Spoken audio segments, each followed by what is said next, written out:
بسم اللہ الرحمن الرحیم۔ حضور اقدس صلی اللہ علیہ وسلم کا ارشاد ہے کہ افضل نماز وہ ہے جس میں لمبی لمبی رکعتیں ہوں۔ مجاہد کہتے ہیں کہ حق تعالی شانہ کے ارشاد قوموا للہ قانتین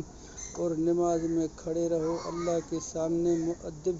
اس آیت میں رکوع بھی داخل ہے اور خشوع بھی، اور لمبی رکعت ہونا بھی، اور آنکھوں کو پست کرنا، بازوں کو جھکانا یعنی اکڑ کر کھڑا نہ ہونا، اور اللہ سے ڈرنا بھی شامل ہے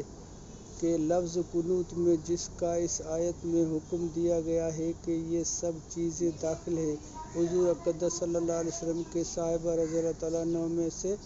جب کوئی شخص نماز کو کھڑا ہوتا تھا تو اللہ تعالیٰ سے ڈرتا تھا، اس بات سے کہ ادھر ادھر دیکھے یا سجدے میں جاتے ہوئے